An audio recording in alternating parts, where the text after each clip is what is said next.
Hello everyone, my name is Simple Jain and today we are going to continue with your 8th chapter, Company Accounts and Issue of Shares. In the previous lecture, we saw the procedure for reissue of forfeited shares. In today's lecture, we are going to see some illustrations. So, let's start. The first illustration for the day is illustration number 16, page number 334. Rakesh Limited issued 2000 equity shares of 100 each at a premium of Rs 20 per share payable as follows. Application में 20 rupees, allotment में 50 rupees including premium, on the first call 20 rupees and final call में 30 rupees. Okay, 100 rupees का face value है share का, 20 rupees premium है, मतलब issue price हो गया 120 rupees.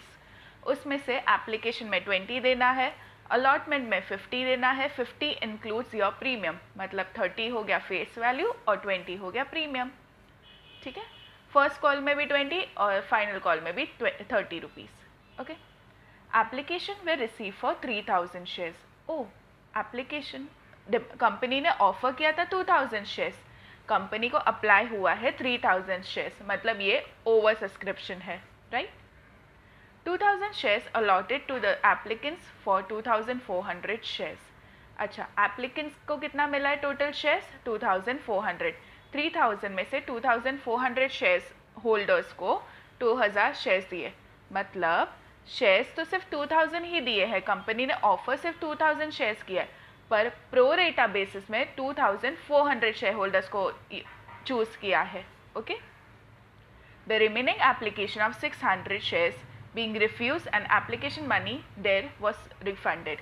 देखो, 3000 शेयर होल्डर्स थे, 3000 वे द शेयर होल्डर्स, उसमें से 600 को तो रिजेक्ट कर दिया सीधा सीधा, तो उनको हम पैसा रिफंड कर देंगे. बाकी के 2400 को प्रो रेटा बेसिस में 2000 शेयर्स अलॉट करना है. ओके, इसमें इस केस में दोनों हो रहा है, ओवर सब्सक्रिप्शन में प्रो रेटा होता है या रिफंड होता है, ये केस में दोनों किया है. 600 शेयर्स को रिफंड कर देंगे और बाकी के 2400 शेयर्स को प्रो रेटा बेसिस में 2000 शेयर्स दे देंगे. Okay, excess money receive on application was adjusted against allotment. Pro रेटा बेसिस में यही होता है, जो भी एक्सेस मनी है 400 शेयर्स का, 2000 नंबर ऑफ शेयर्स कंपनी ने ऑफर किया, 2400 शेयर्स होल्डर्स को अप्लाई किया है, तो प्रो रेटा बेसिस में 400 शेयर्स एक्स्ट्रा है, तो 400 शेयर होल्डर्स के पैसे हम एडजस्ट कर लेंगे अलॉटमेंट में. Okay, an amount way duly received except Mr Mandar to whom 80 shares way allotted. सब ने पैसे दे दिए सिवाय मंदर के. मंदर एक शेयर होल्डर है जिसके पास 80 शेयर्स है. मंदर फेल्स टू पे, तो ये हो गया call in arrears, right, call in arrears हो गया. Mandar fails to pay first and final call. His shares were reissued to mister Ketan as fully paid at ₹80 per share. ओ, मतलब ये जो शेयर है 80 शेयर्स है जो मंदर के पास, वो कॉल इन अरियर्स हो गया. उसके बाद कंपनी ने फोरफीट कर दिया फाइनल कॉल के बाद और फिर से री इशू भी कर दिया. तो इस केस में हम लोग को पहले फोरफीट करना है और फिर री इशू करना है केतन को 80 पर शेयर में. Generalized the transaction in the books of company. इसमें जर्नलाइज द ट्रांजैक्शन लिखा है, मतलब सारे जर्नल एंट्रीज आएंगे आपके एप्लीकेशन के, अलॉटमेंट के, फर्स्ट कॉल के, फाइनल कॉल के, फोरफीचर के और फिर री इशू के. ओके, तो let's start. If you remember, application में आती है 2 एंट्रीज, एक तो बैंक की और एक इक्विटी शेयर कैपिटल की. तो बैंक में कितना आएगा डेबिट? एप्लीकेशन मिला था, सेकेंड पॉइंट में आप देखोगे 3000 शेयर्स का, तो 3000 shares into 20 rupees of application will give you 60,000 rupees. तो bank account debit 60,000 to equity share application account 60,000. Company को एक्चुअल में जितना एप्लीकेशन मिला है उतना ही आता है, चाहे वो एक्सेस में मिला हो, ओवर सब्सक्रिप्शन हो या अंडर सब्सक्रिप्शन हो. Remember, right. फिर सेकेंड एंट्री आती है शेयर कैपिटल की. तो इक्विटी शेयर कैपिटल में एक्चुअल कितना जाना चाहिए? सिर्फ 2000 शेयर्स, बिकॉज कंपनी ने तो ऑफर किया था सिर्फ 2000 शेयर्स, उसको एप्लीकेशन मिल गया 3000 शेयर्स का, बट वो ऑफर कितना किया था? 2000 शेयर्स का. तो कितना जाना चाहिए इक्विटी शेयर कैपिटल में? 2000 shares into 20 rupees which is 40,000. तो ये जो एक्सेस 20,000 है उसका क्या करेंगे?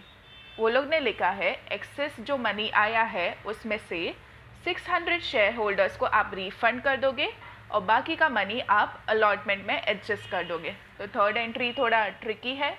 थर्ड एंट्री आएगी इसमें इक्विटी शेयर एप्लीकेशन डेबिट 20,000 से, जिसमें हम रिफंड करेंगे 600 shares into 20 rupees which will give us 12,000 rupees. तो टू बैंक अकाउंट 12,000 और बाकी पूरा पैसा चला जाएगा अलॉटमेंट में। तो to equity share allotment account 8,000। I repeat, 3,000 shares मिले हैं। उसमें से हम लोग, कंपनी ने तो सिर्फ ऑफर किए थे 2,000 शेयर्स, तो 2,000 शेयर्स तो शेयर कैपिटल में चले जाएगा। अब जो 1,000 शेयर्स है उसमें से 600 शेयर होल्डर्स को रिफंड मिल जाएगा और 400 शेयर होल्डर्स को हम लोग अलॉटमेंट में एडजस्ट कर देंगे। समझा? तो थर्ड एंट्री वैसे ही बनेगा, equity share allotment account debit होगा 20,000 से, उसमें रिफंड हो जाएगा to bank 600 share, 600 into 20 rupees 12,000 और बाकी चला जाएगा अलॉटमेंट में। तो equity share allotment account 8,000। Narration है being excess application money on 400 shares adjusted against allotment and 600 shares refunded। ठीक है, ये एक नया थर्ड एंट्री था। अभी आते हैं हम, चलो एप्लीकेशन की 2 एंट्री हो गई और एक एक्स्ट्रा एंट्री हो गई। अब आएगा अलॉटमेंट का बारी। अलॉटमेंट में भी दो एंट्रीज होती है, एक बैंक की, एक शेयर कैपिटल की। तो सबसे पहले हम करते हैं शेयर कैपिटल की entry. Equity share allotment account debit कितना आना चाहिए? हमारे पास number of shares is 2,000 and the allotment amount is 50 rupees.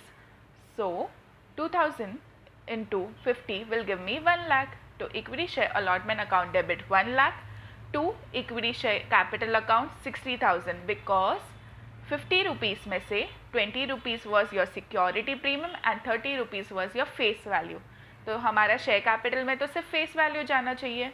तो equity share capital account 60,000 to share premium account 40,000। ये तो इजी नॉर्मल सम था। Being allotment money on 2,000 equity share at the rate of 50 per share including premium due. चलो due की entry तो हो गई, अब आएगी बैंक की एंट्री। बैंक की एंट्री में याद रखना ऑलरेडी 8,000 अलॉटमेंट के पैसे मिल चुके हैं। आई रिपीट, 8,000 अलॉटमेंट के पैसे मिल चुके हैं। तो अब कितने मिलने चाहिए? सिर्फ 92,000 रुपीज़, बिकॉज कंपनी ने डिमांड तो किया था 1 लाख का, बट 8,000 एप्लीकेशन के टाइम पे ही मिल गया था। तो अब मिलेगा सिर्फ 92,000 रुपीज़। तो bank account debit to equity share allotment account 92,000। Narration आएगा being equity share allotment money received. ठीक है, चलो एप्लीकेशन हो गया, अलॉटमेंट हो गया। अब आएगा फर्स्ट कॉल। फर्स्ट कॉल की भी 2 एंट्रीज, एक शेयर कैपिटल की और एक बैंक की।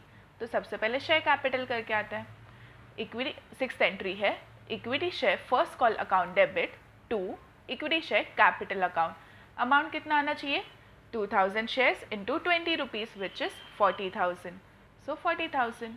नरेशन आ जाएगा being share first call money on 2,000 shares at the rate of 20 per share due. चलो ड्यू हो गया, अब बैंक से पेमेंट है। बट इधर एक थोड़ा सा ट्रिक है। आपने अगर थर्ड वाला देखा होगा, third point, all amounts were duly received except Mr Mandar to whom 80 shares were allotted. Mandar fails to pay first and final call. मतलब बैंक में पैसा कितना आना चाहिए? 2,000 शेयर होल्डर्स का या 1920 शेयर होल्डर्स का, 1920 शेयर होल्डर्स का, राइट, 1,920 शेयर होल्डर्स का ही आएगा, क्योंकि जिसके पास 80 शेयर से मिस्टर मंदर, उन्होंने हमें फर्स्ट कॉल नहीं दिया है। तो बैंक में अब कितना डेबिट होना चाहिए? Bank account debit will be 1,920 shares into 20 rupees which will give you 38,400 to equity share first call account 38,400। समझ गए? चलो ये हो गया हमारा फर्स्ट कॉल। अब हम जाते हैं फाइनल कॉल में। फाइनल कॉल में भी सेम सिचुएशन है, 2 एंट्रीज आएगी, एक तो बैंक की और एक इक्विटी शेयर कैपिटल की। तो सबसे पहले इक्विटी शेयर कैपिटल की एंट्री करते हैं। Equity share first call account final call account debit कितना अमाउंट है? 2,000 शेयर्स इंटू 30 रुपीज़, तो 60,000 to equity share capital account 60,000। देखो गाइस, पैसा मिला है या नहीं मिला है? कॉल इन अरियर्स हो गया है, मुझे पता है मिस्टर मंदर का कॉल इन अरियर्स हो गया है, बट वो हमारी फर्स्ट एंट्री जो होती है ना शेयर कैपिटल वाली एंट्री, उसमें रिफ्लेक्ट नहीं होगा, वो सिर्फ और सिर्फ बैंक वाली एंट्री में रिफ्लेक्ट होगा। इसलिए आप देख रहे हो सिक्स्थ वाली एंट्री एंड एथ वाली एंट्री में फुल अमाउंट आता है 2000 शेयर इंटू 20 रुपीज़ या फाइनल कॉल का 2000 शेयर इंटू 30 रुपीज़। बट जब बैंक की एंट्री सॉल्व करते हैं तब हम देखते हैं कि एक्चुअल में पैसा कितना मिला है। तो ये 60,000 तो आ गया। नरेशन है being equity share final call money of 2000 shares at the rate of 30 पर शेयर ड्यू। अब जब बैंक की एंट्री फिर से आएगी तो बैंक की एंट्री में तो हमें पता है 80 शेयर्स मिस्टर मंदर के पास थे, उसने पैसे नहीं दिए हैं, तो हम इस बार फिर से जर्नल एंट्री पास करेंगे ओनली फॉर 1920 शेयर होल्डर्स के लिए। तो bank account debit which will become 1920 shares into 30 rupees which will give me 57,600 to equity share final call account 57,600। समझा? जर्नल एंट्री बैंक वाली आएगी सिर्फ 1920 शेयर होल्डर्स की और शेयर कैपिटल वाली आएगी पूरा के पूरे 2000 शेयर होल्डर्स की।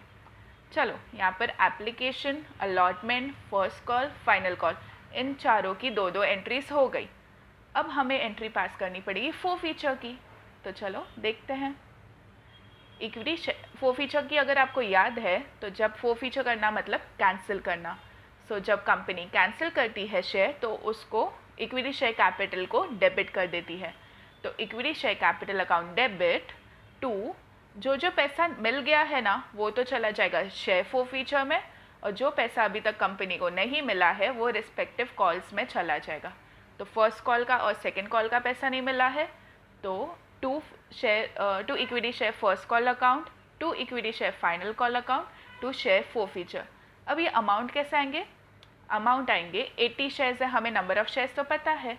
फर्स्ट कॉल का अमाउंट वॉज 20 रुपीज़, तो 80 shares into 20 will give me 1600। Final call का amount was 30 rupees, so 80 shares into 30 rupees will give me 2400 and share forfeiture will be balance. और इक्विटी शेयर कैपिटल में कितना आएगा? Equity share capital will be 80 shares into 100 rupees. I repeat 100 rupees, because यहाँ पर share premium मिल गया है।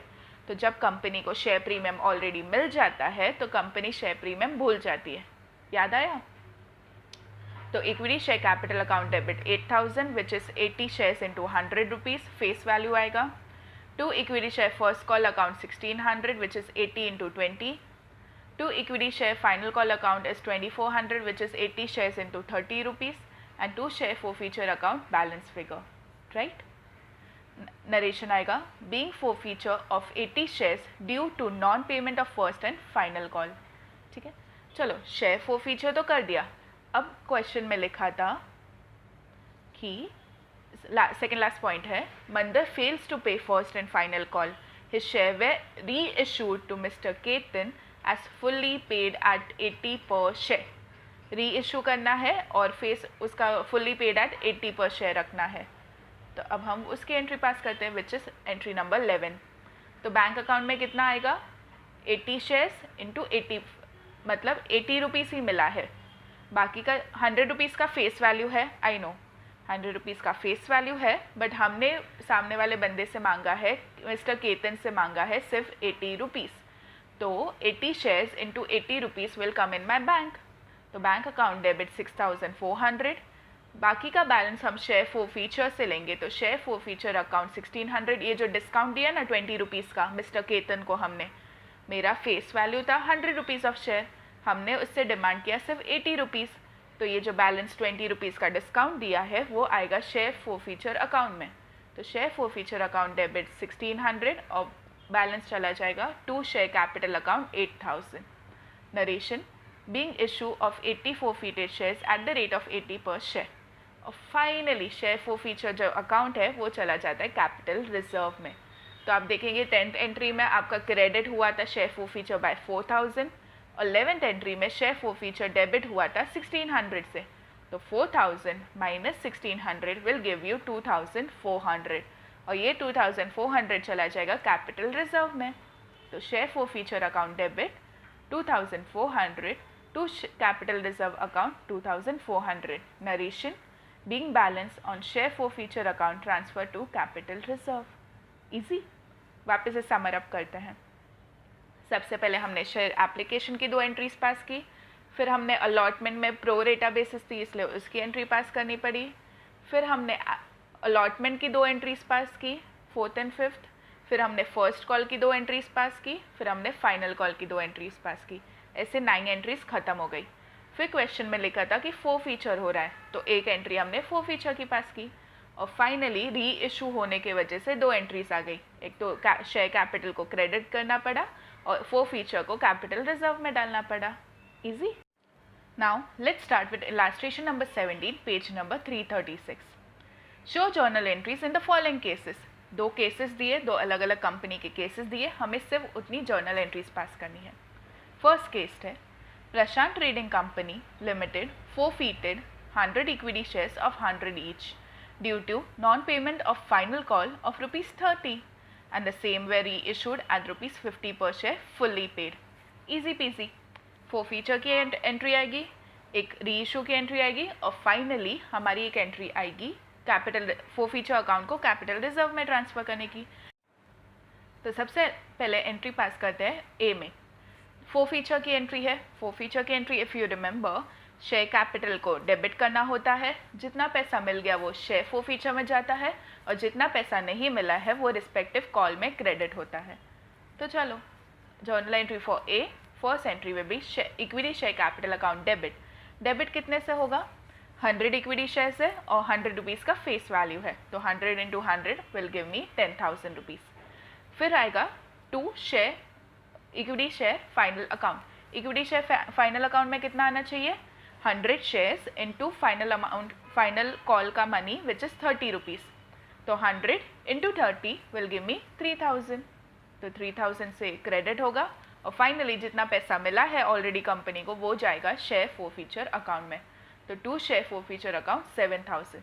Narration हैगा being forfeiture of 100 equity share due to non-payment of final call of ₹30 per share। ठीक है, चलो forfeiture की एंट्री तो हो गई। अब हम करते हैं री इशू की एंट्री। री इशू की एंट्री में हमेशा याद रखना इक्विटी शेयर कैपिटल क्रेडिट होगा और बैंक डेबिट होगा। बैंक कितने से डेबिट होना चाहिए? जितना पैसा फुल्ली पेड अप हुआ है। तो 50 रुपीज़ कंपनी को मिला है, 100 शेयर्स में 50 रुपीज़ मिलेगा तो कितना आना चाहिए? बैंक में आना चाहिए 5,000। बट इक्विटी शेयर कैपिटल तो 100 रुपीज़ का है, 100 शेयर्स ऑफ 100 ईच, तो क्रेडिट होगा टू इक्विटी शेयर कैपिटल 10,000 से। 5,000 बैंक से आ गया, इक्विटी शेयर कैपिटल है 10,000 से, तो शेयर forfeiture अकाउंट से कितना लेना पड़ेगा? एग्जैक्टली शेयर forfeiture अकाउंट से 5,000। मतलब कंपनी ने न्यू शेयर होल्डर को 5,000 का डिस्काउंट दिया है और वो कंपनी वो डिस्काउंट यूज़ करती है शेयर forfeiture अकाउंट से। तो फर्स्ट एंट्री में क्रेडिट हुआ शेयर forfeiture 7,000 से, सेकेंड एंट्री में डेबिट हुआ 5,000 से। तो थर्ड एंट्री में शेयर forfeiture अकाउंट कितने से डेबिट बचा है? डेबिट होगा शेयर forfeiture अकाउंट 2,000 से और वो पूरा चला जाएगा कैपिटल रिजर्व। तो to capital reserve account 2,000। Narration आएगा being balance on share forfeiture account transfer to capital reserve. Easy था ये सब। अब देखते हैं question number 2। Swanand trading company limited forfeited 10,000 equity shares of 10 each, on which application money of 2 and allotment money of 4 per share was paid। चलो 2 और 4 rupees मिल चुके थे। The first call money of 2 per share remained unpaid। The company reissued all the forfeited share at ₹5 per share, ₹8 paid up। ठीक है, अभी इसमें सबसे पहले forfeiture की एंट्री करते हैं। forfeiture की फर्स्ट कॉल अनरिमेन था, तो क्वेश्चन नंबर 2 आएगा equity share capital. Equity share capital में कितना डेबिट होगा? उतना ही जितना कंपनी ने ऑलरेडी डिमांड किया था। फोफीट मतलब कैंसिल करने के पहले कंपनी ने जितना डिमांड किया था कॉल, सिर्फ उतना ही डेबिट होगा। 1000 शेयर्स है और सिर्फ 8 रुपीज़ डिमांड किया था। वो कैसे पता चला हमें? क्योंकि थर्ड लाइन में लिखा है the first call money of ₹2 पर शेयर रिमेन अनपेड, मतलब फर्स्ट कॉल के बाद ही कंपनी ने उसको फोफीट कर दिया, कैंसिल कर दिया। तो 8 रुपीज़ आएगा, तो 1000 shares into 8 rupees will give मी 8,000। 8,000 आ गया। अभी ऑलरेडी कंपनी को कितना पैसा मिल चुका है? एप्लीकेशन का और अलॉटमेंट का, और कंपनी को कितना पैसा नहीं मिला है? फर्स्ट कॉल का। तो क्रेडिट करते हैं to equity share first call account 2,000 जो कंपनी को पैसा नहीं मिला है, और to share forfeiture account 6000, balance figure जितना कंपनी को ऑलरेडी पैसा मिल चुका है। ओके, इसमें शेयर प्रीमियम कुछ नहीं था तो कोई टेंशन लेने का ज़रूरी नहीं। फिर सेकेंड एंट्री आएगी री इशू की।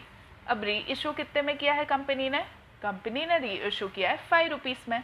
तो चलो बैंक में कितना आना चाहिए, bank account debit 1000 shares into 5 rupees which is 5000, और बाकी का बैलेंस आएगा शेयर फोरफीचर अकाउंट 3000। अच्छा, इस केस में share to equity share capital सिर्फ 8000 क्यों है, क्योंकि साफ साफ क्वेश्चन में लिखा है कि सिर्फ ₹8 कॉल्ड अप है, मतलब सिर्फ 8 रुपये का शेयर ही रखने वाले हैं। तो इक्विटी शेयर कैपिटल होगा 1000 इंटू 8 विच इज़ 8000, बैंक में चला गया 5000, तो बाकी का बैलेंस हम किधर से लेंगे, डिस्काउंट का, शेयर फोरफीचर अकाउंट से। तो शेयर फोरफीचर अकाउंट डेबिट 3000, वो जो है कंपनी ने डिस्काउंट दिया है अपने न्यू शेयर होल्डर को। और फाइनली फर्स्ट और सेकेंड एंट्री को टैली करके हम शेयर फोरफीचर को कैपिटल रिजर्व में ट्रांसफ़र कर देंगे। तो शेयर फोरफीचर फर्स्ट एंट्री में क्रेडिट हुआ है 6000 से, सेकेंड एंट्री में डेबिट हुआ है 3000 से, तो बैलेंस कितना बचा, तो share forfeiture account debit 3000 to capital reserve 3000। समझ गए, था easy sums. So the last sum for the day is illustration number 18, page number 337। इसमें एक शेयर फोरफीचर हुआ है और 3 सिनेरियोज दिए हैं। 3 सिनेरियोज के हिसाब से री इशू कैसे होगा वो समझते हैं। It's an important sum. Dhanraj electronics company limited forfeited 500 equity shares of ₹10 each, on which 6 per share were received। 10 रुपये का फेस वैल्यू था, 6 रुपये ऑलरेडी मिल गया है, तो 6 रुपये जाएगा शेयर फोरफीचर में और बाकी 4 रुपीज़ बैलेंस जाएगा कॉल इन अरियर्स में। शो जर्नल एंट्रीज रिगार्डिंग री issue of all the share. सबसे पहला first scenario, second scenario and third scenario. सबसे पहले हम शेयर फोरफीचर की एंट्री पास करते हैं।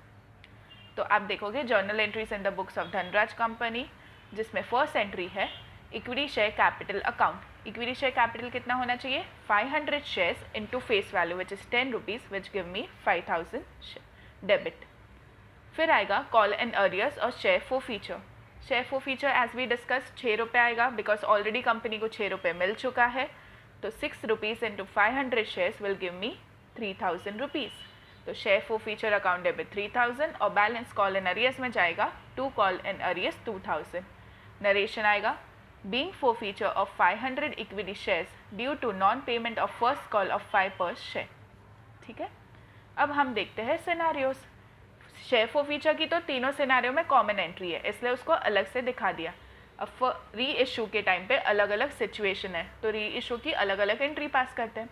सबसे पहले सिचुएशन है ए, share are reissued eight ₹8 पर शेयर फुल्ली पेड अप। मतलब री इशू किया है 8 पे, मतलब कंपनी को बैंक में मिलेगा 8 रुपये और फेस वैल्यू 10 का 10 रहेगा। ठीक है, तो सबसे पहले बैंक में कितना मिलेगा, 8 रुपया। नंबर ऑफ शेयर्स कितना है, 500, तो 500 इंटू 8 इज़ 4000 और फेस वैल्यू कितना है, फुल्ली पेड अप। क्वेश्चन में दिया है फुल्ली पेड अप, तो क्रेडिट होगा इक्विटी शेयर कैपिटल कितने से, 500 shares into 10 rupees which will give अस 5000। तो इक्विटी शेयर कैपिटल क्रेडिट हुआ 5000 से, बैंक डेबिट हुआ 4000 से, तो शेयर फोरफीचर में कितना जाना चाहिए, शेयर फोरफीचर अकाउंट में डेबिट होगा 1000 रुपीज़। आई रिपीट, जितना कंपनी को पैसा मिला वो बैंक में डेबिट होगा 4000, जितना कंपनी ने डिस्काउंट दिया वो शेयर फोरफीचर अकाउंट में डेबिट होगा 1000, और इक्विटी शेयर का फेस वैल्यू जितना होगा उसको तो क्रेडिट करना पड़ेगा, तो to equity share capital account 5000। अभी फर्स्ट एंट्री और ए का फर्स्ट एंट्री मैच करेंगे तो शेयर फोरफीचर अकाउंट को कैपिटल रिजर्व में भी तो ट्रांसफ़र करना है। तो फर्स्ट एंट्री में शेयर फोरफीचर क्रेडिट हुआ है 3000 से, सेकेंड एंट्री में शेयर फोरफीचर डेबिट हुआ है 1000 से, तो बैलेंस कितना कैपिटल रिजर्व में जाएगा, यस 2000। तो share forfeiture account debit 2000 to capital reserve 2000। Narration, being balance on share forfeiture account transfer to capital reserve. ये हो गया हमारा first situation, a situation which was very easy. Second situation देखते हैं। Company ने री इशू किया 7 में, री इशू किया 7 में मतलब 7 रुपीज़ में, मतलब कंपनी को बैंक अकाउंट में 7 रुपीज़ मिलेगा। ₹8 कॉल्ड अप, ₹8 कॉल्ड अप मतलब तुम्हारा अभी कॉल्ड अप वैल्यू जो है ना, जो share equity share capital account में क्रेडिट होता है वो होगा 8 रुपये। फर्स्ट सिचुएशन में हमने देखा था इक्विटी शेयर कैपिटल में पूरा 10 रुपये होता है क्रेडिट, क्योंकि क्वेश्चन में दिया था कि it is fully paid up share और फेस वैल्यू 10 है तो फुल्ली पेड अप मतलब पूरा पैसा पेड अप है। सेकेंड सिचुएशन में दिया है फेस वैल्यू तो 10 है बट अभी तक उस शेयर पे हमने कॉल किया है 8 रुपया, तो इक्विटी शेयर कैपिटल अकाउंट में 8 रुपये जाएगा और एक्चुअल में हमें मिला है 7 रुपया। Called up is 8 rupees, we have actually receive 7 rupees, तो 1 रुपीज़ का discount which will come under share forfeiture account. तो इसकी जर्नल एंट्री देखते हैं। सिचुएशन नंबर 2 की जर्नल एंट्री है, फर्स्ट एंट्री तो सेम रहेगी वो क्वेश्चन में जो है अपनी शेयर फोरफीचर की। अब हम देख रहे हैं री इशू की एंट्री सिर्फ। तो journal entries in the books of Dhanraj electronics company for situation number B. Bank account debit, share forfeiture account debit to share capital. Entry तो सेम है, अमाउंट कैसे डिफर होता है वो देखते हैं। सबसे पहले आप देखो इक्विटी शेयर कैपिटल अकाउंट को। इक्विटी शेयर कैपिटल में कितना क्रेडिट होना चाहिए? 500 शेयर्स इंटू 8 रुपीज़। 8 रुपीज़ क्यों? क्योंकि कॉल्ड अप मनी सिर्फ 8 रुपये है। तो to equity share capital 500 into 8 is 4000 rupees. अब बैंक में कितना डेबिट होना चाहिए? बैंक में डेबिट होगा 500 शेयर्स का 7 रुपया। 7 रुपीज़ हमने मांगा था नए शेयर होल्डर से, सो 7 रुपीज़। तो 500 into 7 rupees will give us 3500 debit. तो डिस्काउंट कितना देना पड़ा? डिस्काउंट देना पड़ा 1 रुपये का, which is 500 into 1 which is 500 rupees. Narration लिखेंगे, being reissue of 5000 equity share at the rate of 7 per share and at the rate of 8 per share called up। इसमें called up वर्ड आएगा। फिर forfeiture account में कितना जाएगा? वापस से first entry से टैली करना पड़ेगा। शेयर फोरफीचर अकाउंट क्रेडिट हुआ है फर्स्ट एंट्री में 3000 रुपीज़ से, हमारे इस सिचुएशन में डेबिट हो गया है 500 रुपीज़ से। तो 3000 credit minus 2000 debit, 3000 credit minus 500 debit will give us 2500 and ये 2500 चला जाएगा टू कैपिटल रिजर्व में। तो एंट्री आएगी share forfeiture account debit 2500 to capital reserve account 2500। Narration, being balance on share forfeiture account transfer to capital reserve. चलो अब देखते हैं situation number C. Shares are reissued at 5.5 rupees 7 called up. इस case में क्या हो रहा है? इस केस में बैंक में मिल रहा है 5.5 रुपीज़ और हमने कॉल्ड अप किया है कंपनी ने 7 रुपये। ऊपर वाले सिचुएशन और नीचे वाले सिचुएशन में डिफरेंस क्या है? ऊपर वाले बी वाले सिचुएशन में 7 रुपये बैंक में मिल रहा था और कॉल अप किया था 8 रुपये। इस केस में 5.5 बैंक में मिल रहा है और कॉल अप किया है 7 रुपीज़। तो इसकी जर्नल एंट्रीज कैसे आएगी? सिचुएशन नंबर सी की, बैंक अकाउंट डेबिट तो होगा, शेयर फोरफीचर भी डेबिट होगा, to equity share capital credit होगा। इक्विटी शेयर कैपिटल कितने से क्रेडिट करना है? 7 rupees into 500 shares which will give us 3500।